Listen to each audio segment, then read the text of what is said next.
Болды балдарым, жатыңдар енді, түн болды. Мама, ертек айтып берші, сосын ұйықтаймыз. Жарайды қызым, бір ертек айтып берем, сосын міндетті түрде ұйықтап қалыңдар, жарай ма? Мен сендерге жеті қарақшы деген аңыз ертек айтып берейін, жарай ма? Бір ертек айтып берем, содан соң ұйықтайсыңдар.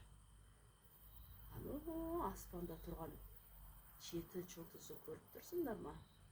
Сол жеті жұлдыздың жоғарғы жағында темір қазық деген бар. Сол аңыз туралы айтып берем сендерге.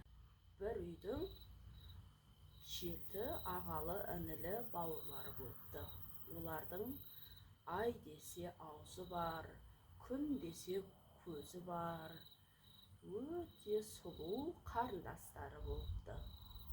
Мама, ол ағалардың қарындастары мен сияқты сұлу қаншайым болған ба? Мама, анау сұлу, мен сияқты сұлу деп қойды. Өзіне қаламай деген ғой, я.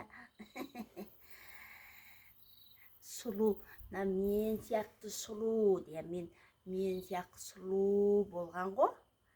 Сенің қай жерің сұлу? Қарның қабақтай, бетін табақтай, бетін бұжыр, дыты басып кеткен сияқты бетін. Ақымақ, сұлуым деп қойды. Мама, айтшы анаға. Мен мазақтай береді, ақымақ. Болды, тыныш енді. Ертегін тыңдандар, айтпесе айтпай қоям қазір. Сөйтіп, қарындастары бой жетіпті, үлкен қыз болыпты, тұрмысқа шығатын уақытқа жетіпті.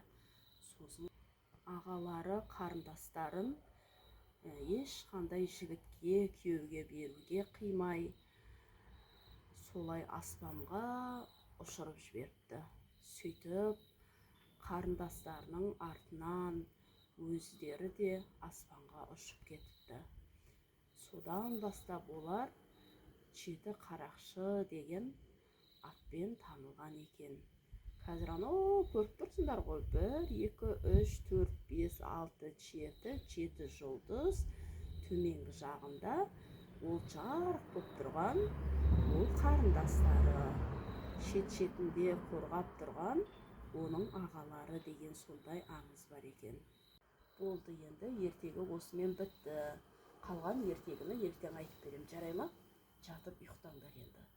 Ал қайырлы күн балапандарым, жақсы жатып жайлы тұрыңдар.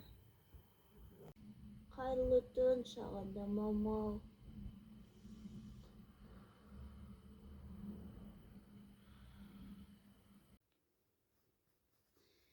Досыме кірсей, досым, тепті ғой досыме, мә, досыме, кетші бәрі ет, жеңіп қалдым ғой, сетті ұстамайды, бір сор телефонға анау отырып қала береді, бір.